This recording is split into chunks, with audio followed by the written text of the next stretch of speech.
Isang mapagpalang araw po sa inyong lahat, lalo na sa ating mga masugid na tagapakinig. Ako po si Stella at nais ko pong ibahagi ang kwento ko nung dalaga pa ako. Sabi nila dapat marunong kang magpakumbaba para lagi kang pinagpapala. Pero base sa aking sariling karanasan, kahit anong gawin mong pagpapakumbaba, kung hahatakin ka ng kapwa mo pababa ay baliwala rin. Ngunit kung ikaw ay magpapatuloy sa buhay, kahit ibaba ka pa ng iba, wala silang magagawa dahil ikaw mismo ang mag-aangat sa iyong sarili. Ang kaganapan na ito sa buhay ko ay malaki ang naging epekto sa akin. Marami akong natutunan at napatunayan. Kaya naman upang malaman ang aking buong kwento, tapusin niyo ang pakikinig hanggang dulo. Bata pa lamang ako ay kinagigiliwan na ako sa aming baryo dahil sa pagiging kwela at matulungin ko sa aking kapwa. Marami ang nagsasabi sa akin noon na maganda raw ako at palakaibigan. Pero may isa sa mga anak ng kapitbahay namin ang palaging nagsasabi na mas maganda raw siya sa akin, si Corazon. Matanda siya sa akin ng 10 taon at palagi siyang nakikipagkompetensya sa akin sa hindi ko malamang dahilan. Gusto niya sa kanya lang ang interes ng mga tao at sa kanya ang sentro ng atraksyon ng mga kalalakihan. Bago raw kasi ako ipinanganak ni Nanay Sonia, si Corazon ang kinagigiliwan sa aming baryo dahil nagpakita siya ng angking katalinuhan sa murang edad. Pero buhat nang dumating ako, nabaling na sa akin ang atensyon ng lahat. Hindi ko naman noon gusto na palagi akong pinupuri o di kaya naman tinatrato na parang isang prinsesa.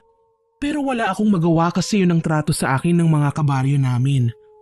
Ganun pa man, palaging naghihintay ng pagkakataon si Corazon na pahiyain at makagawa ako ng pagkakamali. Isang beses, tinalian ako ng nanay ko ng magandang ipit at pinalitan ng bagong damit. Pero paglabas ko ng bahay, bigla akong tinulak ni Corazon. Inis na inis ako noon at papatulan ko na sana siya. Pero bigla siyang umiyak at dinumihan ang sarili niya. Hindi ko akalain noon na magagawa niyang magsinungaling. Pero syempre, dahil mas bata ako at mas madumi, hindi pinaniwalaan ng mga tao si Corazon. Kahit sarili niyang magulang, hindi nakinig sa kasinungalingan niya. Pag-uwi ko sa bahay, sinabihan ko si nanay na ayoko na munang lumabas ng bahay dahil natatakot na ako kay Corazon. Hindi ko alam na ang pagsumbong ko pala kay nanay na yon ay makakarating sa mga magulang ni Corazon. Matapos ang araw na yon, lumipat na sila Corazon at hindi ko na sila nakita pang muli. Laking pasasalamat ko naman noon dahil umalis na sila at mapapanatag na ang kalooban ko. Lumipas ang ilang taon, wala na akong naging balita pa kay Corazon hanggang sa nagdalaga na ako. Maraming mga kalalakihan ang nanliligaw sa akin pero sarado pa ang isipan ko sa pagkakaroon ng nobyo kaya naman tinatanggihan ko sila. Tama lang ang ginawa mo, anak. Huwag ka munang papasok sa relasyon. Napangiti ako sa sinabi ni tatay dahil sa tuwang-tuwa siya sa aking desisyon. Ngunit si nanay agad akong sinabihan na sulitin ko raw ang aking kabataan dahil hindi ko raw alam ang mangyayari sa kinabukasan. Alam ko na pareho silang may punto na nais iparating sa akin. Pero mas gusto ko na sundin kung ano ang sinasabi ng puso ko. Tinanguan ko lamang ang sinabi nila nanay at tatay. Matapos ng pag-uusap namin na yon, pumasok na ako sa aking silid at nakinig sa magandang musika sa aking cellphone. Sobrang saya ko habang nakikinig. Ngunit ilang sandali ang lumipas, bigla na lang akong nakaramdam ng malamig na hangin at dumampi yun sa aking balat. Napatingin ako sa paligid at nakita ko na madilim na pala ng mga oras na yon. Pero ang ipinagtataka ko kung bakit bukas ang bintana ko sa silid samantalang isinara ko naman yon. Agad akong tumayo upang isara yon. Ngunit nang mapadungaw ako, nanlaki ang mga mata ko nang makita ko ang isang babae na nakatingin sa akin. Hindi ko maaninag ang kanyang muka dahil madilim sa parte kung saan siya nakatayo. Nagtayuan ang mga balahibo ko sa katawan at nang kusutin ko ang aking mata, bigla yun nawala. Napaatras ako ng bahagya at dali-dali kong isinara ang bintana tsaka ako nagtalukbong ng kumot dahil sa takot at kabang naramdaman ko. Kinabukasan, bigla na lamang akong nilagnat at hindi ko malaman kung bakit. Nag-alala naman agad sila nanay sa akin kaya dinala ko sa lolo ko na isang albularyo. Sinabi niya kay nanay na pinaglalaruan daw ako ng isang tao. Kaya naman natakot ako dahil naalala ko ang nakita kong babae sa labas ng aking bintana. Gayunpaman, kaagad na gumawa ng paraan si lolo upang mawala ang aking lagnat. Sinabihan kami ni lolo na wag na muna akong papasukin sa eskwelahan upang makapagpahinga ang aking katawan. Sinunod naman nila tatay ang sinabi ni lolo. Hindi na muna nila ako pinapasok sa eskwelahan kahit na nagsasabi ako sa kanila na maayos naman ang aking pakiramdam. Ay naku anak, huwag ka nang magpilit pa. Dahil bilin sa atin ng lolo mo, huwag ka muna naming palabasin dito sa bahay dahil baka mas lalo pa daw lumala ang sakit mo. Hindi na lamang ako umimik noon sa sinabi ni nanay dahil kahit na ilang beses pa akong magsabi sa kanila na maayos ang pakiramdam ko, hindi pa rin naman nila ako pakikinggan. Nahiga na lamang ako sa aking kwarto buong maghapon at nagbasa ng libro na palagi kong ginagawa. Ilang sandali ang lumipas habang nagbabasa ako ng libro, bigla na lamang akong nakarinig ng tila ba bulong sa aking tabi. Napatingin ako sa aking paligid. At tinanong ko pa nga kung sino ang nandyan, pero wala namang sumagot at nag-iisa lamang ako sa aking kwarto. Hindi ako makapaniwala sa mga nangyayari ng mga panahon na yun, pero pakiramdam ko, guni-guni ko lamang ang lahat at bigla na lamang sumakit ang ulo ko. Napasigaw pa ako noon kasi para bang tinutusok ang mga parte ng katawan ko. Mabilis naman na nagpunta sila nanay sa aking silid at kaagad akong tinignan. Nalaman nila na mas lalong tumaas ang aking lagnat, kaya naman nagpasya sila na bumili na lamang ng gamot na pwede kong mainom.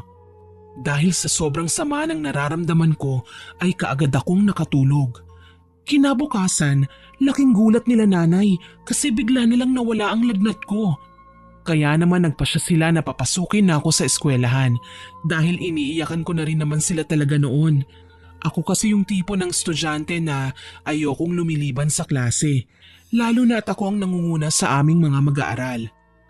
Pagpasok ko sa eskwelahan, lahat ay maayos naman, ngunit nanlaki ang aking mga mata nang makita ko ang isang pamilyar na tao. Nilapitan niya ako na may ngiti sa kanyang labi. Ewan ko ba, pero bigla na lamang nanikip ang aking dibdib at natakot ako sa kanya. Kaya naman napaatras ako. Para ka naman nakakita ng multo, Stella. Hindi mo ba ako na-miss? Pasensya ka na ha, magkaklase pa tayo. Nahuli ako sa pag-aaral gawa ng lumipat kami ng bahay. Tsaka naging pasaway rin ako sa Maynila nung umuwi kami. Hindi ko agad nasagot ang mga sinabi ni Corazon dahil bumalik ang lahat ng takot sa aking isipan. Hindi ko na lamang siya pinansin ng mga oras na yon at umupo na lamang ako sa aking upuan. Sinabi ko na lamang sa mga kaklase ko na masama ang pakiramdam ko, kaya mas mabuting layuan muna nila ako. Pero ewan ko ba, para bang nang-aasar si Corazon dahil tumabi pa siya sa akin.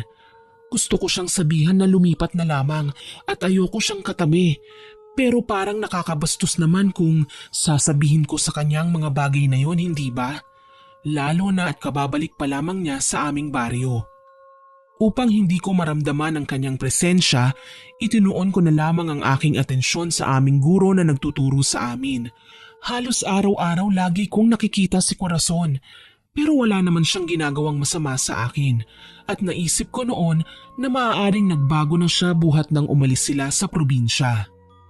Nagkaroon naman kaagad siya ng maraming kaibigan dahil kwela nga siya at syempre maraming kwento dahil galing nga siya ng Maynila. Marami rin ang nahuhumaling sa kanya ng mga kalalakihan dahil gaya pa rin naman ng dati, napakaganda pa rin ni Corazon. Sa paglipas ng panahon, nakapagtapos na rin kami at nakakuha ko ng trabaho sa bayan. Nakahinga ako ng maluwag noon kasi hindi ko na makikita pa si Corazon. Ngunit laking gulat ko dahil binili ng pamilya niya ang katabing bahay namin. Nang araw na yon, kinausap ko sila nanay na para bang gusto kong tumira muna kay lolo dahil hindi nga ako komportable na kapitbahay namin si Corazon. Gawa na rin siguro ng tromang dinala niya sa akin nung bata pa ako. Natatakot ako na maulit muli ang mga nangyari nung mga bata pa kami. Sinabihan naman ako ni nanay na hindi ko dapat alalahanin si Corazon dahil malaki naman daw ang kanyang pinagbago at magalang na bata na. Hindi ko alam pero may parte talaga sa puso ko ang nag-aalinlangan at natatakot pa rin sa presensya ni Corazon. Gayunpaman, hindi ako pinayagan ng mga magulang ko na tumira kay Lolo. Gawa ng marami na raw sila sa bahay at ayaw na daw nila nanay na dumagdag pa ako sa isipin ni Lolo. Gayong matanda na siya. Inirespeto ko naman ang desisyon nila nanay kaya naman hindi na ako nagpumilit pa. Sa paglipas ng mga araw, hindi ko naman nakakasalubong o nakikita si Corazon. Gawa nga ng ginugol ko ang oras ko sa pagtatrabaho at gabi na ako kung umuwi. Naging ganun ang buhay ko at masaya naman sila nanay dahil nakikita nila na masaya ako sa aking ginagawa. Pero hindi nila alam, halos araw-araw palagi akong palinga-linga sa aking paligid dahil pakiramdam ko pinagmamasdan at pinag-aaralan ni Corazon ang aking mga kilos. Alam ko na dapat ko nang kalimutan ang mga nangyari nung mga bata pa kami dahil wala pa kaming alam gawin noon kundi ang makipag-away. Pero ewan ko ba, hindi lang talaga maalis sa aking isipan ang mga bagay na maaaring magawa pa ni Corazon lalo na ngayong mga dalaga na kami. Ilang beses akong sinabihan nila nanay na wag nang intindihin pa ang presensya ni Corazon dahil kaya ko na rin naman daw ipagtanggol ang aking sarili. Pero natatakot pa rin ako na baka may gawin siya habang nakatalikod ako. Pakiramdam ko pa nga noon, si Corazon ang may kagagawan kung bakit ako nilagnat at maaaring siya rin ang nakita ko sa labas ng aming bintana. Pero sinabi sa akin ni nanay na kalilipat lamang daw nila Corazon at tapos lang mangyari ang bagay na yun sa akin bago pa sila bumalik sa aming lugar. Hindi ko alam ang gagawin ko ng mga panahon na yun. Para bang napapraning na ako na hindi ko malaman.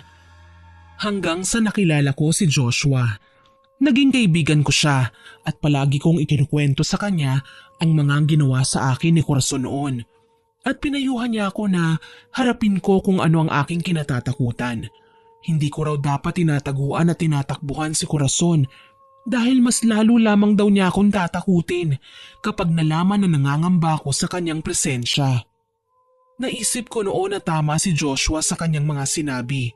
Kaya naman sa isipan ko, itinatak ko na hindi ko dapat katakutan si Corazon dahil kayang-kaya ko siyang labanan.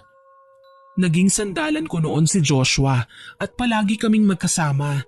Ipinakilala ko rin siya sa mga magulang ko at tuwang-tuwa naman sila nanay dahil sa wakas daw nagkaroon na ako ng nobyo. Pero agad kong nilinaw na kaibigan ko lamang si Joshua. Hindi naman naniwala si tatay kasi pakiramdam daw nila may iba sa amin ni Joshua. Sa totoo lang po, nahuhulog na talaga ang loob ko noon kay Joshua pero ayokong masira ang samahan na mayroon kami. Iniisip ko kasi noon baka kaibigan lang ang tingin sa akin ni Joshua at ayokong umasa sa wala. Sa paglipas ng mga araw, wala kaming inamin sa isa't isa ni Joshua at akala ko noon kaibigan lang talaga ang tingin niya sa akin. Isang araw, nagulat na lang ako nang sabihin sa akin ni Joshua na may nililigawan daw siya na isang magandang dalaga. Naisip ko noon na mas mabuti na lang yon para hindi masira ang nabuo naming pagkakaibigan. Siyempre nasaktan din ako kasi nga may pagtingin ako kay Joshua. Pero masaya ako para sa kanya. Palagi niyang ikinukwento sa akin yung babae na nililigawan niya. Hanggang sa dumating ang kaarawan ni Joshua at dito niya naisipan na ipakilala sa akin ang babaeng nililigawan niya. Siyempre ako naman hindi papatalo. Sinama ko sa kaarawan ni Joshua yung nanliligaw sa akin. Pagdating ko sa bahay nila, ipinakilala ko sa kanya yung manliligaw ko pero para bang ang sama ng aura niya sa kasama ko. Pare, huwag mong paiiyakin ang kaibigan ko. Kundi ibabaon ko sa itong kamao ko. Nagulat talaga ako sa sinabi ni Joshua dahil naramdaman ko na para bang nailang yung manliligaw ko kaya naman sinita ko siya. Joshua, wag mo naman takutin si Andre. Isa pa nanliligaw pa lang naman siya eh. Napailing na lang si Joshua at maya-maya pa'y lumapit sa amin si Corazon na ikinagulat ko dahil imbitado siya sa kaarawan ng aking kaibigan. Ngunit ang mas ikinagulat ko ay ang sumunod na sinabi ni Joshua. Si Corazon ang babaeng nililigawan niya. Ginawa ko ang lahat para maging kalmado sa harapan nila. Kahit na gustong gusto ko nang sabihin sa pagmumukha ni Joshua na ang babaeng nililigawan niya ay ang siyang kinatatakutan ko. Naging maayos naman ang gabing yon at hinatid pa kami ni Joshua dahil yung manliligaw ko umalis din kaagad dahil may gagawin pa raw siya sa kanila. Hindi naman makapaniwala si Joshua nang sabihin ni Corazon na magkakilala kami at magkapit-bahay pa. Kinabukasan, inis na inis ako kay Joshua at iniwasan ko siya. Hindi ko rin naman kasi masabi sa kanya na ang babaeng nililigawan niya at ang kinaiinisan ko ay iisa lang. Dumaan ang mga araw at bigla naman akong na-corner ni Joshua sa daan habang palabas ako ng trabaho. Agad akong tinanong ni Joshua kung ano bang problema at bakit bigla ko na lamang siyang nilalayuan at iniiwasan. Humugot ako ng napakalalim na hininga at saka ko sinabi kay Joshua ang lahat tungkol sa babaeng nililigawan niya. Hindi naman siya makapaniwala sa mga sinabi ko na si Corazon na nililigawan niya ang siyang ikinukwento ko sa kanya. Nilinaw ko naman noon kay Joshua na ayos lang naman sa akin na ligawan niya si Corazon dahil desisyon niya naman ang bagay na yon at hindi niya ako kailangan alalahanin. Ganun pa man, nagulat na lang ako nang sabihin ni Joshua sa akin na hindi niya naliligawan si Corazon, lalo na at tingin niya hindi naman daw seryoso ang babae sa kanya. Kinausap ko pa noon si Joshua, baka kako iba ang isipin ni Corazon kapag huminto siya sa panliligaw, pero sinabi ni Joshua na hindi rin naman siya masaya kay Corazon. Nagulat ako sa mga binitiwang salita ni Joshua at para bang may kakaiba sa mga sinasabi niya at bigla niya na lamang hinawakan ang aking kamay. Sinabi niya na ako talaga ang kanyang gusto pero natatakot lang siya na aminin sa akin dahil baka raw masira ang pagkakaibigan namin. Hindi ako makapaniwala noon sa mga sinabi ni Joshua pero hindi ko kagad sinabi sa kanya kung anong nararamdaman ko. Hindi ako umamin ng pagtingin sa kanya dahil nais ko na maging maayos muna ang lahat sa kanila ni Corazon bago ko sabihin ang totoo kong nararamdaman. Matapos ang araw na yon, binanggit sa akin ni Joshua na sinabi na raw niya kay Corazon na hindi na siya tutuloy sa panliligaw. Nalaman ko naman na nagsasabi ng totoo si Joshua dahil pag uwi ko ng bahay, nadaanan ko si Corazon na umiiyak kasama ang kanyang mga kaibigan. Nang makita ako ni Corazon, agad niya akong hinawakan sa braso at pinandilatan ng kanyang mga mata. Sinabihan niya ako na baka ako raw ang dahilan kung bakit tumigil si Joshua sa panliligaw sa kanya. Tinabig ko naman ang kamay niyang nakahawak sa braso ko at sinabi ko sa kanya na wala akong kinalaman tungkol sa desisyon ni Joshua. Dagdag ko pa sa kanya, hindi ko hawak kung anong naiisip ng kaibigan ko. Inawat naman siya ng mga kaibigan niya at umalis na lamang ako upang makaiwas sa gulo. Pero hindi ko alam dahil para bang nakukonsensya ako, dahil para bang totoo ang mga bintang sa akin ni Corazon. Tumigil naman talaga si Joshua ng panliligaw sa kanya nang dahil sa akin. Tumagal ang ilang buwan bago ko sinabi kay Joshua ang tunay kong nararamdaman sa kanya. Hinintay ko na muna na magkaroon ng bagong manliligaw si Corazon upang hindi niya na ako pag-initan pa. Inamin ko naman din kalaunan kay Joshua ang nararamdaman ko sa kanya at nangako siya na gagawin niya ang lahat upang mapasaya ko. Personal din siyang nagtungo sa aming bahay at nagpaalam sa aking mga magulang na liligawan ako. Agad naman na pinaboran siya ng mga magulang ko dahil kakilala na nila si Joshua. Alam din daw nila na hindi niya ako sasaktan. Sa paglipas ng mga araw, mas lalo akong nahulog kay Joshua hanggang sa umabot ng kalahating taon ang panliligaw niya sa akin at sinagot ko na rin naman siya. Hindi ako nagsisi na pinapasok ko siya sa aking buhay at binigyan ng pagkakataon para patunayan ang kanyang sarili. Nang malaman naman ni Corazon ang tungkol sa amin ni Joshua, bigla siyang sumugod sa bahay at pinagbibintangan ako na inagaw ko sa kanyang manliligaw niya. Binato pa niya ang pintuan ng aming bahay para lang lumabas ako. Pero hindi ako pinalabas ni nanay at siyang humarap kay Corazon. Iskandalosa ka talaga, Corazon. Pati ba naman ang anak ko hindi mo tatantanan? Simula ng mga bata pa kayo, wala ka nang ginawa sa kanyang maganda. Baka gusto mong mapalayas muli dito sa baryo natin. Tumawa lang noon si Corazon at pinagsalitaan ng kung ano-anong salita si nanay. Sinabi niya na manang-mana raw ako sa nanay ko.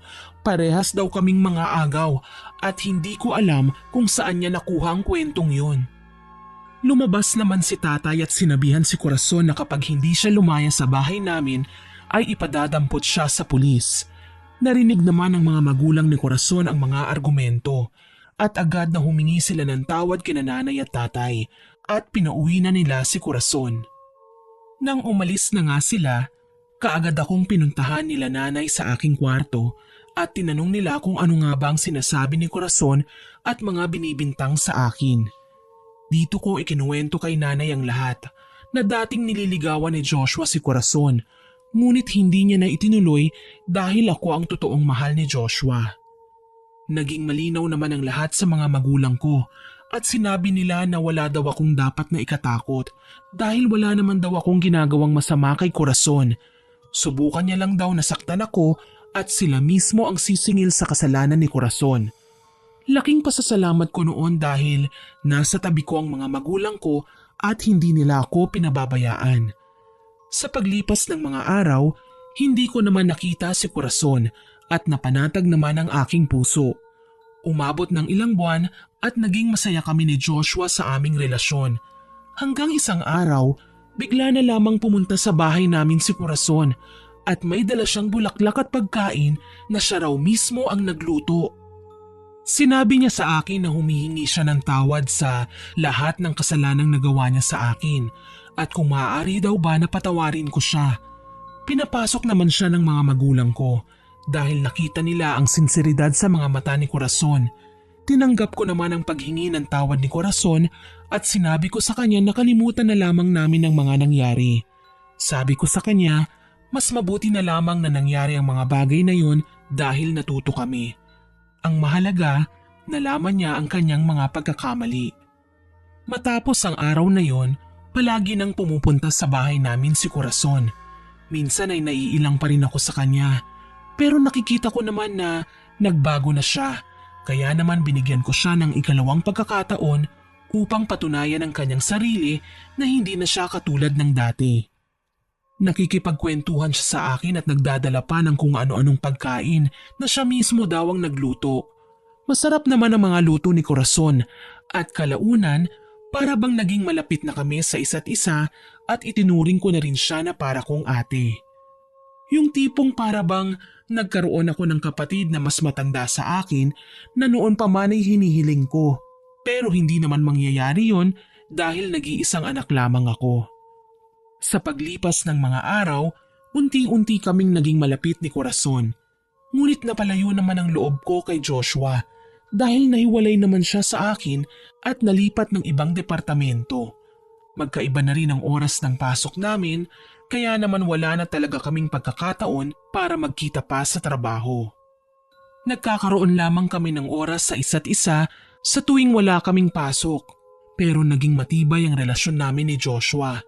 Lagi rin akong pinapayuhan noon ni Corazon na mas mabuti na lamang daw na mangyari ang mga bagay na yun kasi mauumay daw kaming dalawa kung palagi kaming magkasama ni Joshua.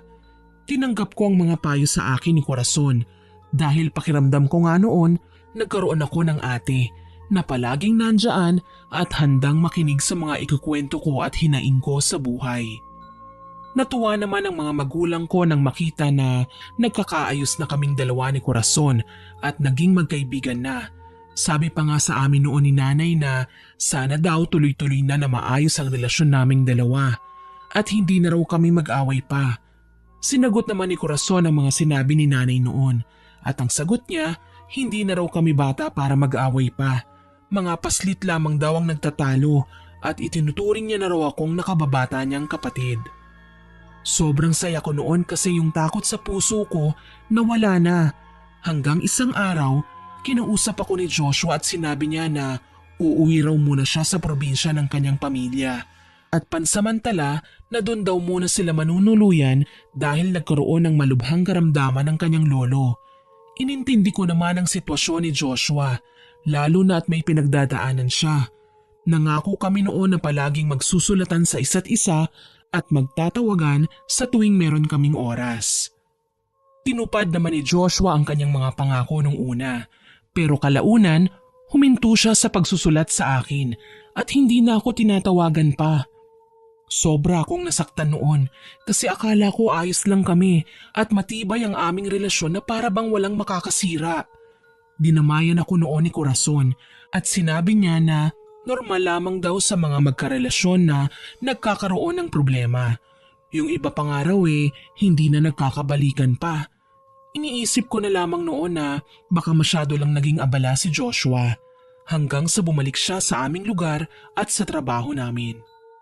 Sobrang saya ko noon at agad ko siyang nilapitan pero bigla na lamang niya akong nilayuan na para bang galit na galit siya sa akin. Hindi ko alam kung bakit pero nilayuan niya talaga ako. Hindi niya ako pinapansin kahit na ilang beses ko na siyang kinakalabit, kinakausap at nagpapapansin sa kanya. Pero para bang baliwala lamang ako. Natapos na lamang ang buong araw noon na hindi kami nagkausap. Umuwi na lang ako noon sa bahay dahil pagod na pagod ako at sobrang bigat ng nararamdaman ko. Kaagad akong umiyak sa kwarto ko at bigla namang dumating si Corazon. Tinanong niya ako kung ano ba ang problema at sinabi ko sa kanya ang mga nangyari. Sinabi niya noon sa akin na bigyan ko lamang daw ng espasyo si Joshua dahil baka may problema raw siya. Ewan ko pero sa pagkakataon na yun, hindi ko siya sinunod. Kinabukasan pagkakita ko kay Joshua sa trabaho, hinila ko siya sa isang sulok at agad na kinausap. May problema ka ba sa akin? Bakit hindi mo ako pinapansin buhat nang dumating ka? Alam mo bang alalang-alala na ako sa iyo at sobrang nalulungkot nung hindi ka sumusulat at hindi mo man lang ako tinatawagan. Nagulat naman ako sa sinabi ni Joshua at natawa pa siya. Sinabi niya sa akin na ilang beses niya akong sinulatan, ngunit hindi raw ako sumasagot. Palagi niya rin daw akong tinatawagan, ngunit para bang binlock ko na raw siya sa cellphone ko. Hindi ako makapaniwala noon at agad kong tinignan yun.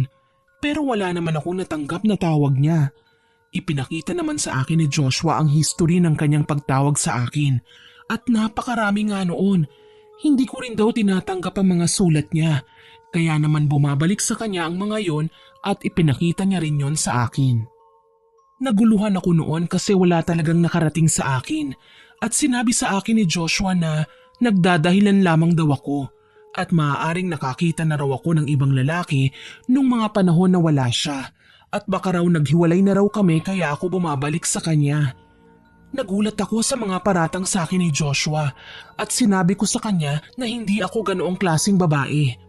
Nasampal ko pa nga siya ng mga panahon na yun at tinanong ko siya kung kanino niya ba narinig ang mga bagay na yun. At sinabi sa akin ni Joshua na ang kaibigan ko raw na si Corazon ang nagsabi nun sa kanya. Para bang binuhusan ako ng napakalamig na tubig ng mga panahon na yon. Hindi ko akalain na kaibigan ko at halos kapatid ko nang itinuturing ang siyang tatraydor pala sa akin. Pag-uwi ko ng bahay, kaagad na pinuntahan ko si Corazon sa bahay nila ngunit wala siya doon. Tinanong ko ang kanyang mga magulang at sinabi nila na may pinuntahan daw. Nasabi naman sa kanila ni Corazon kung saan siya tutungo. At laking gulat ko dahil address yun ni Joshua. Abot-abot na kaba at galit ang naramdaman ko ng mga panahon na yon. Pagdating ko sa bahay ni Joshua, nakita ko si Corazon na nasa labas ng pintuan at pilit siyang pumapasok ngunit pinipigilan siya ni Joshua. Dito ay agad na hinata ko si Corazon at sinampal siya ng 2 beses. Galit na galit naman siyang tumingin sa akin at dito ko lang napagtanto na plano niya palang lahat. Ang mga payo niya sa akin para hindi ako sumulat kay Joshua at siya rin ang nag-block ng number ni Joshua sa aking cellphone. Para bang tinusok ng paulit-ulit ang aking puso dahil sa mga nangyayari. Naging malinaw naman ang lahat kay Joshua at naniwala siya sa mga paliwanag ko. Lalo na at inamin daw sa kanya ni Corazon ang lahat ng kanyang ginawa. Pinaalis namin noon si Corazon sa bahay na yon at agad na nag-usap kami ni Joshua upang magpaliwanag sa isa't isa at humingi ng pasensya. Naunawaan naman namin ang sitwasyon at pareho lamang kaming biktima ni Corazon na napakasama ng ugali. Umalis noon si Corazon at umuwi sa kanilang bahay. Ngunit sa isipan ko noon, hindi pa kami tapos sa kanyang mga ginawa sa amin ni Joshua. Muntik na kaming maghiwalay nang dahil sa mga ginawa niyang kasamaan. Nang umuwi ako sa bahay, agad na ikinuwento ko kina nanay ang mga nangyari at natuklasan ko at hindi sila makapaniwala na aabot sa ganoong punto ng paghihiganti si Corazon. Akala nila napakabait na niya at nagbago na. Ngunit palabas lamang pala niya ang lahat ng ipinakita niya sa amin at hindi naman talaga niya ako gustong maging kaibigan, kundi nais niya lamang na paghiwalayin kaming dalawa ni Joshua. Matapos ang araw na yon, nagulat na lamang ako dahil ibinenta na ng mga magulang ni Corazon ang bahay nila at nawala na lamang sila na para bang bula. Sinabi ko noon sa sarili ko na mas mabuti na lang na umalis sila para hindi na rin lumaki pa ang gulo dahil hindi ko alam kung ano ang magagawa ko kay Corazon kapag nakita ko siya.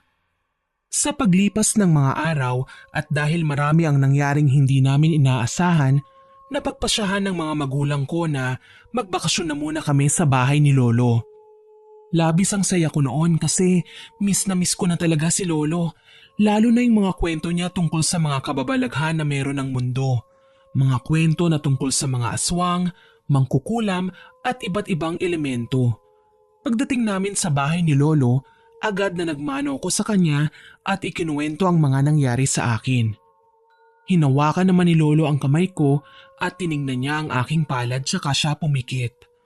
Ilang sandali lang, sinabi ni Lolo ang mga katagang mag-iingat raw ako dahil may nagbabadyang panganib sa aking buhay na hindi ko raw aasahan na mangyayari. Labis na kaba ang naramdaman ko noon at inisip ko na lamang natandaan ang mga sinabi ni Lolo bilang babala sa mga mangyayari. Binigyan ako ni Lolo ng pulseras at sinabi niya sa akin na ingatan ko raw yun at wag ko raw tatanggalin sa aking kamay dahil yun daw ang magsisilbing proteksyon ko sa nagbabadyang panganib. Ilang linggo kaming nanatili sa bahay ni Lolo at palagi kaming nagkukwentuhan tungkol sa mga kababalaghan. Nabanggit ko noon kay Lolo ang tungkol kay Corazon at sinabi niya sa akin na mag-iingat raw ako at wag ko raw gagalitin si Corazon dahil masama raw na magalit ang isang mangkukulam. Nagtaka ako sa mga sinabi ni Lolo pero sabi sa akin ng mga pinsan ko may mga bagay talaga na sinasabi si Lolo na hindi naman talaga totoo dahil matanda na raw siya at nagiging makakalimutin na. Ngunit ang mga salitang yun ni Lolo tumatak sa aking isipan at halos hindi na ako makatulog sa gabi nang dahil sa mga sinabi niya. Pakiramdam ko kasi sinasabi ni Lolo ang lahat ng yun para balaan ako sa mga mangyayari. Sa paglipas ng mga araw, naging maayos naman ang aking buhay at bumalik na kami sa aming bahay. Ngunit matapos ang mahabang bakasyon na yun, dito na nagsimula ang mga kababalaghan na nangyayari sa akin.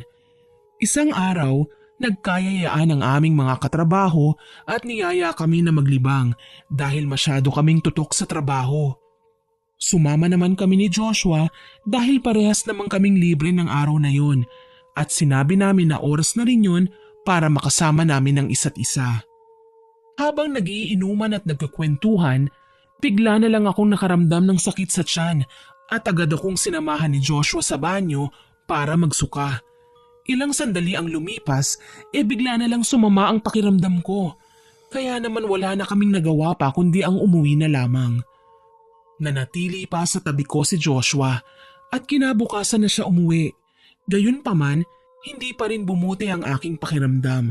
Kaya naman sinabi niya sa akin na lumiban na lamang ako sa trabaho at siya na muna ang bahala sa aming amo na magpaliwanag sa nangyari. Tumango lamang ako noon dahil hindi talaga ako makapagsalita dahil sa sobrang sakit na nararamdaman ko. Paulit-ulit ako nagsusuka ng itim na likido na napakasangsang ng amoy. Hindi mo malaman kung anong amoy ang meron dahil para bang patay na hayop ang amoy nun o kaya naman nabubulok na lamang loob. Nag-alala naman ang mga magulang ko dahil ilang araw na akong Paulit-ulit na nagsusuka ng mabahong amoy, kaya naman dinala nila ako sa doktor.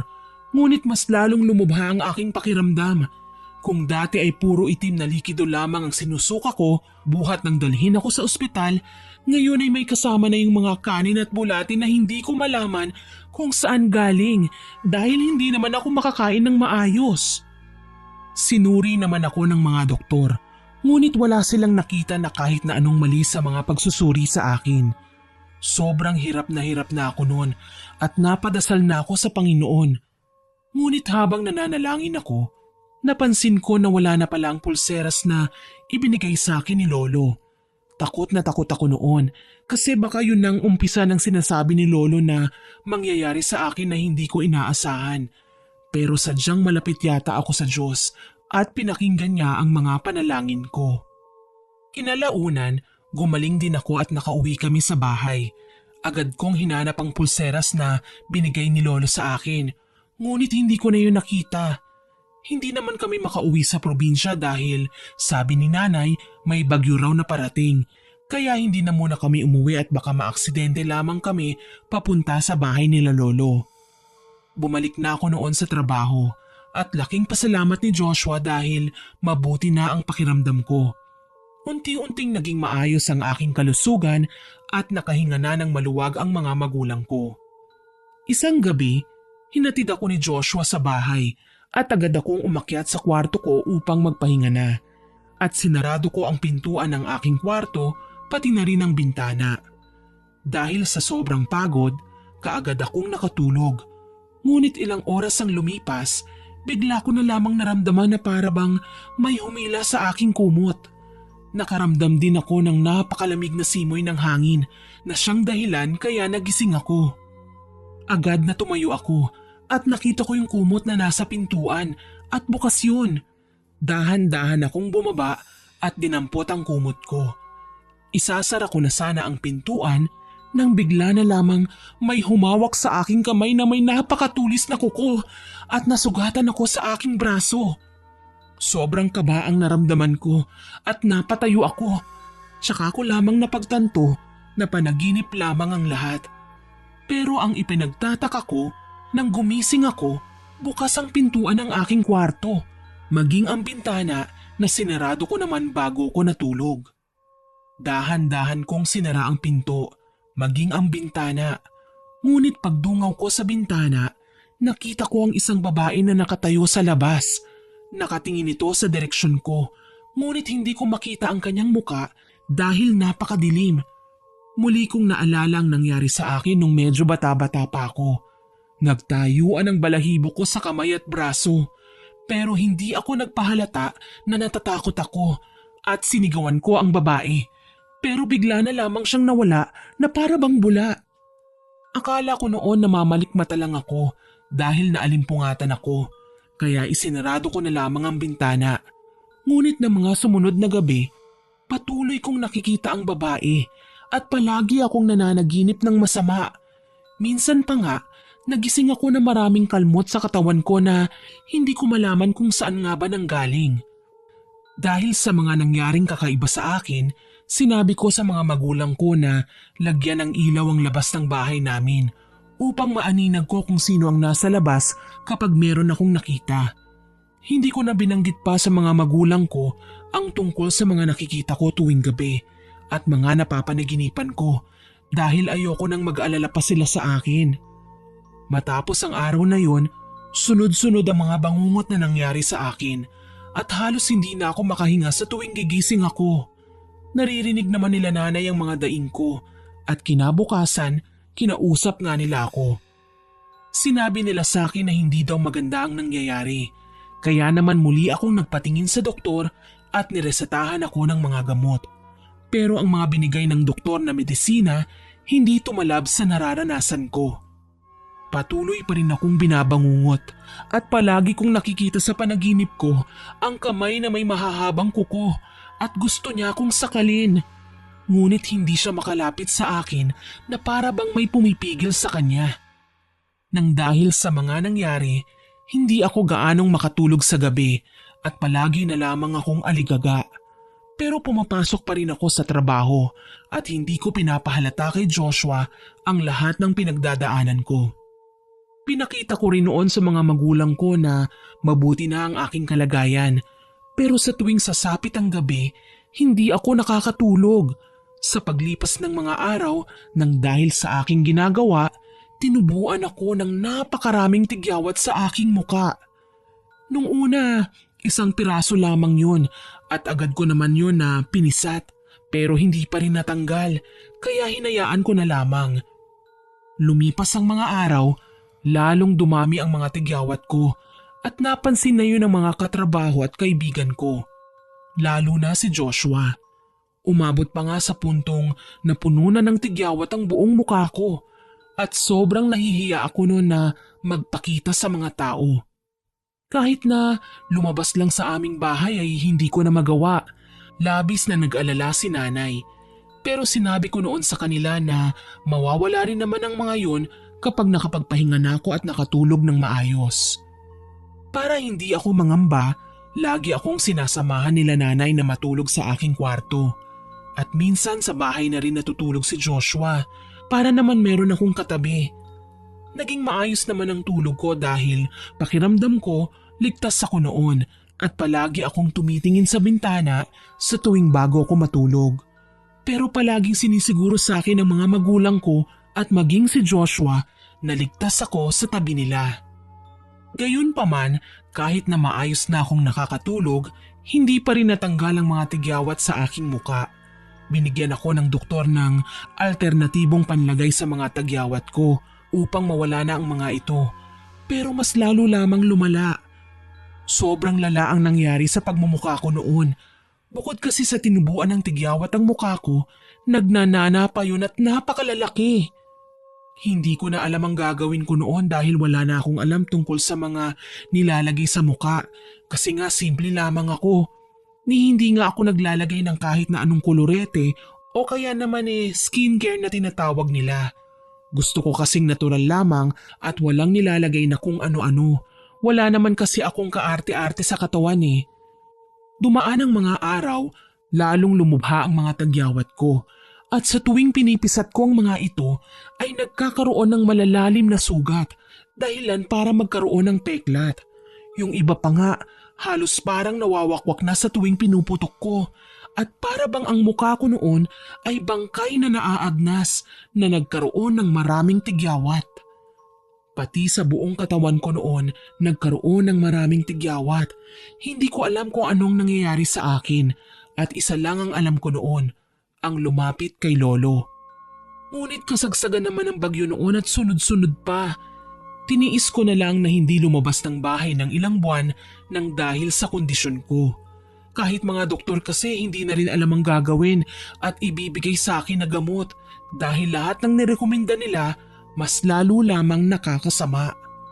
Iniisip ko noon na baka palitan na ako ni Joshua dahil napakapangit ko na at hindi na ako nakakalabas pa. Pero sinabi sa akin noon ni Joshua na hindi niya ako iiwan at mananatili siya sa aking tabi. Gaya ng sinabi niya noon sa akin ng mga panahon na nanliligaw pa lamang siya. Hindi ko alam noon kung ano bang nagawa kong mali para danasin ang lahat ng yun. Pero hindi talaga pumasok sa isipan nila nanay na kinukulam ako noon o di kaya naman nilalagyan ng sakit ng kung sino man. Sabi kasi sa akin noon ni nanay, masyado daw talaga akong sakitin noong bata pa ako. Kaya naman normal lang ang mga nangyayari sa akin dahil nasabihan na raw sila noon ng mga doktor. Lahat ginawa nila nanay para mahanapan ng solusyon ng sakit ko. Pero wala talaga silang magawa. Halos mabaon na kami sa utang noon kabibili ng mga gamot na inirereseta sa akin ng doktor. Hanggang sa maisipan ko na tawagan si Lolo at sinabi ko sa kanya ang mga nangyayari sa akin. Agad naman niyang sinabi sa mga magulang ko na umuwi muna kami sa bahay niya at siya na muna ang bahala. Ayaw pa nga sanang maniwala noon ni nanay at sinasabi niya na masyado nang matanda si Lolo para manggamot. Gayunpaman, wala na silang nagawa dahil nagalit si Lolo at sinabihan sila na wala namang masama kung susubukan. Sinamahan ako noon ni Joshua at maging magulang ko ay sumama rin sa akin. Hindi nila ako iniwanan. Habang nasa biyahe kami noon, para bang napakabigat ng pakiramdam ko. Yung tibok ng puso ko, napakabilis at walang humpay. Hanggang sa bigla na lamang akong hinimatay at hindi ko na alam ang mga sumunod na nangyari. Nagising na lamang ako na nasa harapan ko si Lolo at pinupunasan ng langis ang aking buong katawan. Nababalutan din ako ng makakapal na usok at napapaligiran ako ng kung ano-anong mga halamang gamot. Habang ginagawa ni Lolo ang mga bagay na yun, bigla kong nakita sa paanan ko si Corazon. Nakangiti siya sa akin at para bang nang iinis. Kaya naman napasigaw ako at itinuro siya. Nagulat naman sila nanay kasi wala silang makita. Pero si Lolo kaagad na hinataw ng buntot pagi si Corazon at napadaing siya. Sinabi ni Lolo na tigilan na ako ni Corazon dahil kapag hindi niya ginawa ang mga sinasabi ni Lolo, siya na raw mismo ang makakalaban niya. Agad na pinatanggal ni Lolo ang sumpang inilagay sa akin ni Corazon at bigla na lang akong nawala ng malay noon. Nang magising ako, para bang wala na ang bigat na aking nararamdaman at pakiramdam ko noon maayos na ang aking kalusugan.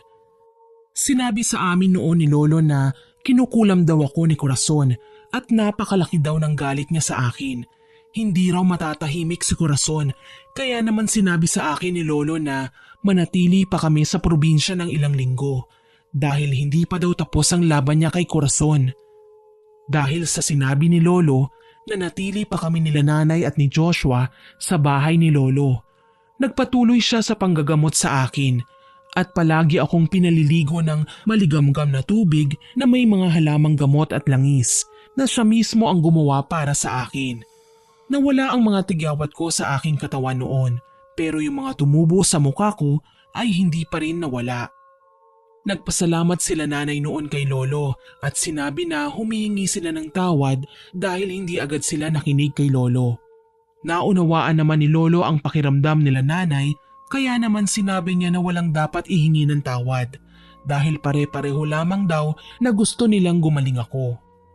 Bilib ako noon kay Joshua dahil hindi talaga siya umalis sa tabi ko. Kahit alam niya na pwede siyang matanggal sa trabaho, nanatili pa rin siya at hindi niya ako iniwan. Tinupad niya ang pangako niya sa akin kaya naman sabi ko noon kay Joshua, babawi ako sa kanya kapag gumaling na ako. Sinabi naman niya sa akin na hindi ko raw kailangan bumawi. Ang mabuting gawin ko raw ay magpagaling nang sa ganon mapanatag na ang kanyang damdamin pati na ng mga magulang ko. Nagpakatatag naman ako noon at nilabanan kung ano man ang sumpang inilagay sa akin ni Corazon na hindi ko alam kung ano dahil si Lolo lamang ang nakakaalam kasi siya lamang ang gumagamot sa akin. Umabot rin ng ilang buwan na nanatili kami sa bahay ni Lolo hanggang sa sinabi niya na pwede na kaming umalis at umuwi sa aming bahay. Pero hindi pa rin naman tuluyang nawawala ang mga tigyawat ko sa muka. Kumonti lamang ang mga yon. Niyakap ko ng napakahigpit si Lolo noon at nagpasalamat dahil sa tulong niya sa akin. Malaki ang utang na loob ko noon kay Lolo dahil siya ang dahilan kung bakit ako gumaling. Sinabi naman sa akin ni Lolo na hindi pa siya tapos sa pakikipaglaban kay Corazon at kung may mangyari man na masama sa kanya, hanapin ko raw si Corazon at gawin ko raw ang dapat. Binigyan pa ako ni Lolo ng isang kwintas na may pendant na krus at napakatulis ng dulo nito. Sabi niya sa akin, magagamit ko raw yon kapag nagkaharap na kami ni Corazon at mag-iingat daw akong palagi. Hindi ko alam pero parang ayoko pang umalis ng mga panahon na yon dahil pakiramdam ko may mangyayari na hindi ko magugustuhan. Ganun pa man, wala na akong nagawa pa. Dahil kailangan na ring umuwi nila nanay at balikan ang aming bahay upang makapagtrabaho muli sila at mabayaran ang mga pinagkakautangan namin. Pagbalik namin sa bahay ay agad na nakarating sa mga katrabaho namin na nakabalik na kami. Kaya naman dumalaw sila at binigyan kami ng tulong. Maging ang amo namin sa trabaho ay nagbigay rin sa akin ng konting tulong upang kahit papaano'y makatulong sa amin nila nanay. Hindi rin kami natanggal sa trabaho dahil nauunawaan raw nila ang aking pinagdaanan. Labis ang pasasalamat ko sa kanila noon dahil inuunawa nila kami. Nagpalakas na muna ako noon bago tuluyang bumalik sa trabaho at naging maayos naman ang lahat. Unti-unti nang nawala ang mga tigyawat sa aking muka, pero yung mga peklat nandoon pa rin, hindi pa rin tuluyang nawawala. Sa tuwing titingin ako sa salamin, yun ang palagi kong nakikita at hindi ako makapaniwala na nalampasan ko ang pinakamalupit na nangyari sa aking buhay. Pero hindi pa pala yun ang pinakakahindik-hindik na mangyayari sa aking buhay. Isang taon ang lumipas at bigla na lang tumawag sa amin ng mga pinsan ko at pinauuwi kami dahil nanghihina na raw si Lolo. Sobrang bigat ang nararamdaman ko noon dahil pakiramdam ko si Lolo lamang ang makakatulong sa akin kapag binalikan ulit ako ni Corazon. Pagdating namin sa bahay ni Lolo, nanghihina na siya ngunit nakakapagsalita pa.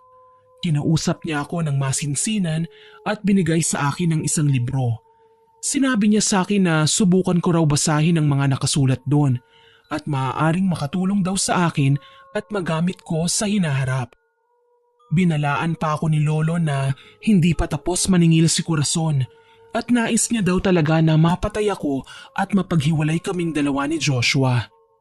Hindi ko alam kung bakit ganun na lamang ang galit sa akin ni Corazon, kaya naman sa isipan ko noon gustong gusto ko na siyang makita at makaharap ng personal. Nang sa ganun naman ay matanong ko siya kung ano nga ba ang problema niya sa akin at bakit niya ako hindi tinatantanan at tuluyang pinapahirapan. Kalaunan ay namatay rin si Lolo. Marami sa aming magpipinsan ang nagluksa at malungkot sa pagkawala ni Lolo. Nanatili pa ako ng ilang linggo sa bahay ni Lolo at binasa ang nakasulat sa libro na binigay niya sa akin. Pero hindi ko talaga maunawaan kung ano nga ba ang ibig sabihin ng mga yon. Hanggang sa napagpasyahan ko na bumalik na kami sa bahay at magtrabaho na lamang akong muli. Pero hindi ko inihihiwalay sa akin ang librong ibinigay ni Lolo dahil palagi ko pa rin itong binabasa. Hanggang isang araw, bigla na lamang nakita ni Nanay ang libro sa aking silid at nagulat ako dahil naiintindihan niya ang mga nakasulat doon at kahit si Tatay ay nauunawaan ang mga nakalathala doon. At sinabi nila sa akin na Latin daw ang mga salitang yun na nakasulat sa libro na binigay ni Lolo. Yun daw ang ginagamit ni Lolo sa tuwing manggagamot at kaya alam nila kung paano yun bigkasin at basahin dahil tinuruan sila noon ni Lolo. Hindi ko alam kung ano nga ba ang pumasok sa isipan ko at nagpaturo ako kina Nanay at Tatay. Sa tuwing may oras ako, palagi kong binabasa ang libro at paulit-ulit ko yung kinakabisado sa aking isipan. Laking gulat ko kasi bigla na lamang nawala lahat ng peklat sa pagmumukha ko. Hindi na rin ako binabangungot gaya ng dati at wala na rin nagpapakita sa akin na babae sa labas ng bintana. Lahat ng kababalaghan na nangyayari sa akin noon nawala ng bigla. Hindi ko alam kung himala ba yun o sadyang napagod lamang si Corazon. Ganun pa man, hindi ko inisip na tapos na ang lahat dahil buhay pa rin si Corazon. At natatandaan ko pa rin ang bilin ni Lolo. Sa paglipas ng buwan, napagpasyahan ni Joshua na magpahinga na muna sa trabaho at magbakasyon kasama ng kanyang pamilya. At nais niya na isama ako sa kanilang probinsya. Kaya lamang, hindi pumayag ang mga magulang ko dahil baka daw mapahamak ako. Kahit na sabihin kasama ko pa si Joshua ay hindi pa rin sila sumang-ayon. Ngunit kinabukasan, nakarating sa akin ang balitang na aksidente sila Joshua at malubha ang natamo niya. Sobrang nag-alala ako sa kanya at nagtungo ako sa kanyang silid sa ospital at dito ko nakita na wala pa rin siyang malay. Naalala ko noon ang mga nakalagay sa libro na maaari kong gamitin upang makapanggamot ng may mga sakit. Kaya naman sinubukan ko kay Joshua. At laking gulat ko dahil tumalab yun at bigla siyang nagkaroon ng malay. Nga pala, nakalimutan kong banggitin, isang buwan na noon na walang malay si Joshua bago ko naisipan na gamitin ang orasyon ni Lolo. Nang gumaling si Joshua, sinabi ko sa kanya na gusto ko nang magsama na kami sa iisang bubong, kaya naman bumili kami ng bahay. Masaya kaming nagsama at sa dami ng mga nangyari sa aming buhay ay naging matatag na kami. Sa paglipas ng mga araw, naging maayos ang relasyon namin ni Joshua. Nagsasama na kami sa iisang bubong. Kilalang-kilala naman namin kasi ang isa't isa kaya naman baliwala na sa amin ang problema at hindi na ito pinapansin pa dahil noon pa man alam na namin ang ugali ng bawat isa. Nagdaan pa ang mga araw at napagdesisyonan na namin na magplano na ng kasal at labis ang saya ng mga magulang ko nang malaman ang bagay na yon. Kaagad silang nagplano at tinulungan kami na mabuo ang mga gagawin sa araw ng aming kasal. Pero bigla na namang dumating si Corazon sa aming buhay. Muli na naman itong gumawa ng gulo. Pero sa pagkakataon na yon, si Joshua naman ang kanyang pinuntirya. Palagi na lamang binabangungot si Joshua gaya ng nangyari sa akin noon. Dumating pa sa punto na naglalakad na siya ng tulog at muntikan pa akong saksakin. Gayunpaman, hindi ko siya sinukuan at lagi ako sa kanyang tabi. Naghanap ako ng solusyon sa kanyang sakit at sa mga nangyayari sa kanya. Hanggang isang araw habang namimili ako, nakita ko bigla si Corazon at sinundan ko siya. Pero bigla na naman siyang nawala na para bang bula. Pakiramdam ko noon sinusundan niya kami ni Joshua at binabantayan niya ang bawat kilos namin. Mahal, nakita ko si Corazon nung nakaraang araw. Nandyan siya sa labas ng bahay natin at nakakatakot ang itsura niya. Dahil nakangiti siya na para bang baliw. Anong gagawin natin para mapigilan siya sa kanyang mga ginagawa? Nagulat ako sa mga sinabi sa akin ni Joshua dahil hindi lang pala ako ang nakakita kay Corazon, maging si Joshua nakita rin siya. Dinalaw naman kami ni nanay sa bahay namin at nagdala siya ng mga pagkain. Pero ikinagulat ko ang kanyang ikinuwento. Anak, nalaman ko na malapit lang pala dito ang tinitirhan ni Corazon at balita ko minamanmanan kayo. Mas mabuti pa siguro lumipat na muna kayo sa bahay natin. Doon mas ligtas ba kayong dalawa? Hindi ko alam kung anong isasagot ko noon kay nanay dahil nag-aalala na rin talaga ako at hindi ko na rin alam kung ano pa ang gagawin namin. Kahit naman kasi lumayo na kami, ginugulo pa rin kami ni Corazon at hindi kami tinitigilan. Pinili namin ni Joshua na hindi umalis sa aming bahay at sabi namin kung magpakita man muli sa amin si Corazon, haharapin na namin siya ng magkasama. Ang kaso lang, sa tuwing nakikita namin si Corazon, palagi siyang nawawala. Gaya ng unang beses na nakita ko siya. Nakangiti pa rin siya, pero iba na talaga ang kanyang itsura. Kung dati napakaganda niya, nawala ang kagandahang yun. Marami siyang peklat sa muka at napakapayat na.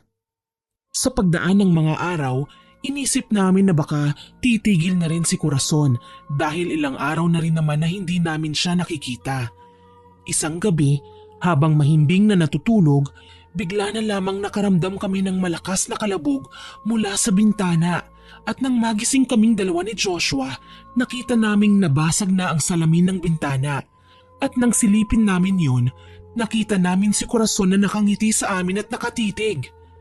Nagtayuan ang mga balahibo namin sa katawan pero mabilis na kinuha ni Joshua ang itak at sabay kaming lumabas. Ngunit bigla na lang nawala si Corazon. Nag-usal ako ng orasyon na natutunan ko mula sa libro ni Lolo. At bigla ko na lang siyang nakita sa harapan namin. Pasugod siya at akmang sasaksakin si Joshua. Pero agad ko siyang nasipa at nataga naman siya ni Joshua sa likuran. Ngunit mabilis siyang nakatakas.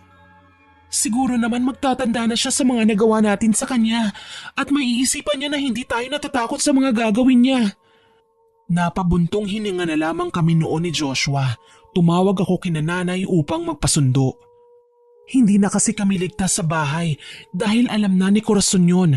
At masyadong maliit ang bahay namin kaya mabilis niya kaming mapapasok.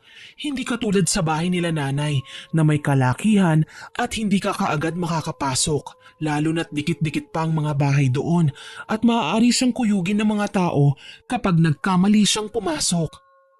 Ganun pa man, ang mga nangyari sa amin nila Corazon ng gabing yun ay hindi pa pala tapos dahil bigla na lamang sumakit ang ulo ni Joshua at hinimatay siya. Kaagad akong naghanap ng alternatibong gamot para masolusyonan ang kanyang sakit at nagawa ko naman yun. Inis na ako noon at napupuno na ng galit ang aking puso. Kaya naman umusal na ako ng dasal at humingi ng gabay sa Panginoon kung ano na nga ba ang dapat kong gawin sa mga nangyayari. Hindi ko na alam ang aking gagawin noon dahil patuloy pa rin sa panggugulo sa amin si Corazon at sumagi sa isipan ko ang sinabi ni Lolo na magagamit ko raw ang libro, maging ang kwintas na ibinigay niya sa akin. Hindi ko alam noon kung ano ba ang gagawin pero nagawa kong mahanap ang bahay ni Corazon ngunit wala siya doon.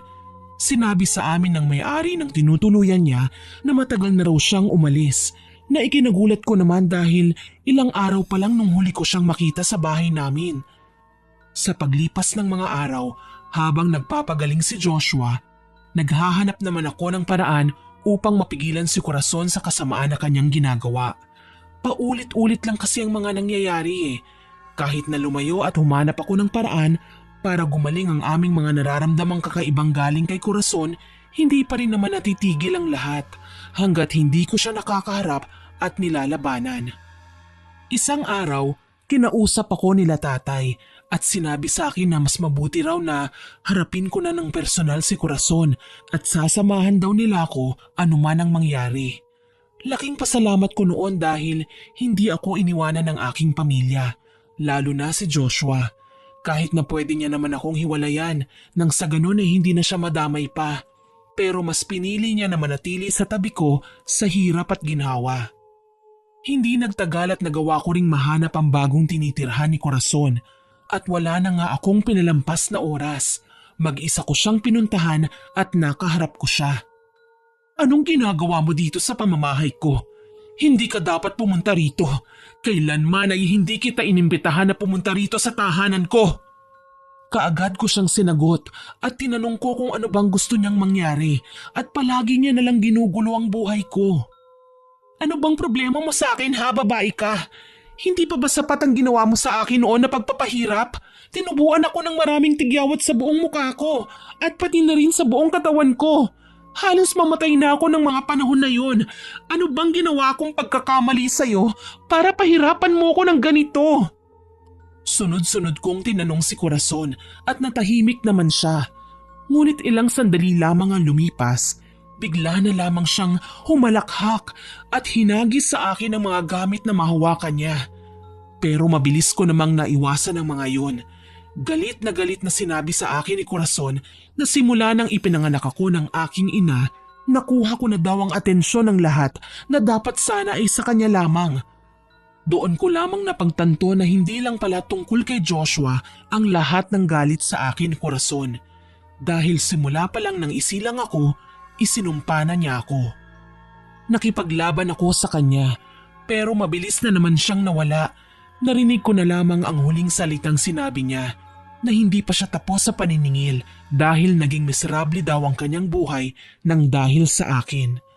Hindi ko alam kung ano ang ibig niyang sabihin na naging miserable ang buhay niya nang dahil sa akin, samantalang siya nga itong hindi tumitigil sa pagpapahirap sa akin. Umalis na lamang ako sa bahay ni Corazon at umuwi sa bahay. Pero habang naglalakad ako, nakasalubong ko ang nanay ni Corazon at sinabi niya sa akin na kung pwede raw ba akong makausap kahit na sandali lamang at may mahalaga siyang sasabihin sa akin. Nagpunta kami sa isang malapit na kainan at doon kami nag-usap ng masinsinan ng ina ni Corazon. Dito ko nalaman na simula pa lang nang magkaroon ako ng isip, naiinggit na sa akin si Corazon. Dahil daw palaging bukang bibig ng tatay niya na hindi na lamang siya nabuhay sa mundo kung hindi rin naman niya magagawang sundin ang kanilang gusto. Sabi pa raw ng tatay ni Corazon na bakit hindi raw niya ako gayahin na matalino, maganda at masunurin pa sa mga magulang. Nagulat ako sa mga sinabi ng nanay ni Corazon at sinisi ko siya kung bakit naging ganoon ang trato sa akin ng anak niya. Pero mabilis na ipinaliwanag ng nanay ni Corazon na hindi nila alam na ganun pala ang epekto sa kanya ng mga sinabi sa kanya ng kanyang ama. Samantalang nais lamang nila na mapabuti si Corazon dahil naging pabaya na rin daw sa kanyang pag-aaral simula nang hindi na siya pinapansin ng lahat at nalipat na sa akin ang atensyon ng mga tao. Bigla akong napaisip sa mga sinabi ng nanay ni Corazon at sinabi ko sa kanya kung paano ko mapipigilan si Corazon sa kanyang mga planong masama laban sa akin at sa mga mahal ko sa buhay. Mabilis na sinagot ng nanay niya na wala silang alam kundi paslangin si Corazon o di kaya naman ay makulong siya. Dinuro-duro ko noon ang nanay ni Corazon at sinabihan ko pa siya na wala siyang kwentang ina. Dahil mas nanaisin pa niyang makulong at mamatay ang anak niya kesa kausapin ng masinsinan at pakalmahin sa lahat ng mga ginagawa niya. Inis na inis ako noon kasi hindi naman pala si Corazon ang punot dulo ng lahat kundi ang mga magulang niya. Naisip ko noon na maaaring sobrang nagalit si Corazon sa akin dahil palagi na lamang siyang kinukumpara ng kanyang mga magulang sa akin. Ganun pa man, hindi pa rin naman yun dahilan para gawin niyang miserable ang aking buhay. Matapos ang pag-uusap namin ng nanay ni Corazon, palagi na siyang tumatawag sa akin at sinasabi kung saan nga ba nagtutungo ang kanyang anak. Hanggang isang gabi, habang mahimbing na natutulog, bigla na lamang akong nakatanggap ng tawag mula sa nanay ni Corazon at sinabi niya na papunta raw sa aming bahay si Corazon at susunugin ang tahanan namin. Kaya naman mabilis akong tumayo at pinuntahan sila nanay upang balaan, pero nagsisimula na ang sunog noon. Mabilis na nakalabas kami nila nanay at nang makita ko si Corazon mula sa di kalayuan, agad ko siyang sinundan. Kahit na nanghihina ako noon dahil sa usok na nalanghap ko mula sa loob ng nasusunog naming bahay, hindi ako nagpatinag. Hinabol ko siya hanggang sa naubutan ko siya sa gubat. Uubusin ko ang lahat ng mahahalaga sa'yo hanggang sa wala nang matira. Kaagad kong sinagot ang mga sinabi sa akin ni Corazon at sinabihan ko siya na hindi niya kailangan gawin ang mga bagay na yun dahil lang sa inggit at pot sa akin. Sinabi ko noon na ako na lamang ang patayin niya at parusahan. Huwag niya na lamang idamay ang mga mahal ko sa buhay.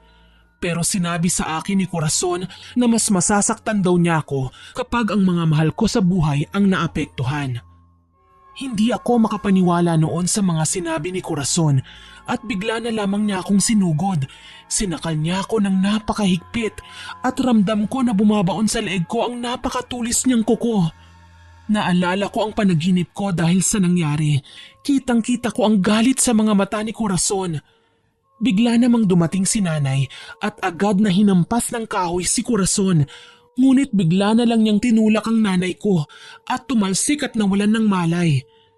Ilang sandali pa ang lumipas. Dumating na ang mga magulang ni Corazon at kinausap nila ang kanilang anak. Ngunit ayaw akong bitiwan ni Corazon. At naramdaman ko na pumapatak na ang dugo ko mula sa aking leeg na pinagbabaunan ng kanyang mga kuko. Halos hindi na ako makahinga sa puntong yon at bigla kong naalala ang sinabi ni Lolo na magagamit ko ang kwintas na suot-suot ko. Kaagad ko yung kinuha mula sa aking leeg kahit na nawawalan na ako ng paningin. Iniangat ko ang aking kamay at isinaksak ko sa kanyang braso ng napakadiin ng kwintas na hawak ko. Nabitiwan ako ni Corazon at agad ko siyang sinipa, ngunit bigla naman niyang nahawakan ang aking paa. Dinaganan niya ako at pilit niyang sinusubukang kalmutin ang aking muka, pero iniharang ko ang aking kamay. Dumating naman si Joshua at kaagad na hinila niya si Corazon, dahilan para silang dalawa naman ang magpagulong-gulong. Pero tumama ang ulo ni Joshua sa malaking bato, dahilan para mawalan siya ng malay. Hindi naman nakasunod sa amin si tatay dahil nawalan siya ng malay dahil sa labis na nalanghap na usok habang palabas kami sa aming bahay. Ang mga magulang naman ni Corazon ay wala nang magawa kundi ang pigilan siya at sigawan para itigil na ang kanyang kasamaan, pero hindi natitinag sa kanila ang kanilang anak. Bakit mo ba ginagawa ang lahat ng ito, Corazon? Piliin mo na lamang na magbago at magsimulang muli. Galit na sumigaw noon sa akin si Corazon at sinabi niya na wala nang paraan para magbago siya. Marami na raw siyang kasalanan na kailangan niyang pagbayaran, kaya tatapusin na lamang niya ang kanyang buhay kapag wala na ako. Nangihina na ako ng mga panahon na yon, kaya naman hindi na ako makatayo pa. Sinugod naman ako ni Corazon at agad kong pinikit ang aking mga mata. Ngunit laking gulat ko dahil humarang pala ang nanay niya at ang ina niya ang kanyang nasaksak. Biglang nanlumo si Corazon nang makita niyang nag-aagaw buhay ang kanyang ina at lumapit pa ang ama niya at sinisisi siya. Ngunit sa galit ni Corazon, maging ang kanyang amay, kinitilan niya ng buhay. Niyakap niya ang kanyang ina na naghihingalo na. Hinawakan niya ang kanyang anak at sinenyasan ako na tapusin na ang buhay ni Corazon. Kahit nagdidilim na ang paningin ko noon, inipon ko ang natitira kong lakas at agad kong dinampot ang pendant ng kwintas na bigay sa akin ni Lolo at patakbong nagtungo sa kinaroroonan ni Corazon. Hindi na siya nakapalagpa dahil niyakap siya ng kanyang ina at agad kong sinaksak sa kanyang leeg ang aking kwintas sabay umusal ng orasyon. Napahiga siya habang yakap-yakap ang kanyang ina at hinugot ko ang kwintas at saka itinarak yun sa kanyang puso. Doon na nawalan ng buhay si Corazon at bigla naman naging madilim ang paligid dahil nawalan na ako ng malay. Matapos ang pangyayaring yun, nagising na lamang ako na nasa bahay kami nila Joshua at naroon ang aking tatay maging ang mga pinsan ko na sila palang nanggamot sa amin. Sinabi rin nila sa akin na ilang linggo na raw akong hindi gumigising kaya naman tinawagan na nila ang mga pinsan ko na may kaalaman sa panggagamot. Ang agad na hinanap ko noon ay si Joshua, ngunit sinabi nila na wala pa rin siyang malay dahil sa lakas ng pagkakabagok ng ulo niya sa malaking bato. Labis ang pag-aalalang nararamdaman ko noon at sinabi nila nanay na wala na raw si Corazon, maging ang mga magulang niya na gawa niyang mapatay. Kinalaunan, nagising din naman si Joshua at nagsimula kami ng bagong buhay. Ang mga peklat na natamo ko ng gabing yon hindi na nawala pa. Hanggang ngayon nandito pa rin sa leeg ko ang bakas ng kuko ni Corazon at nagpapaalala yun sa akin sa mga nangyari sa aming buhay. Ganun pa man, ipinagpapasalamat ko sa Diyos na hinayaan niyang mangyari ang mga bagay na yon upang maging mas matatag kaming dalawa ni Joshua at ng pamilya ko. Marami mang pagsubok na pinagdaanan ng aming pamilya na gawa naming malampasan ng magkakasama. Sa kasalukuyang taon, masaya na akong namumuhay kasama ang aking asawa na si Joshua at dalawa naming anak. Matagal na rin namang namayapa si nanay at tatay dahil sa katandaan. Ganun pa man, ang peklat ng nakaraan na natili sa aking isipan. Marami akong natutunan mula sa nakaraan at patuloy ko yung ibinabahagi sa aking mga anak upang magbigay inspirasyon at babala sa kanila. Hanggang dito na lamang po ang aking kwento at maraming salamat na ibinahagi nyo ang aking karanasan.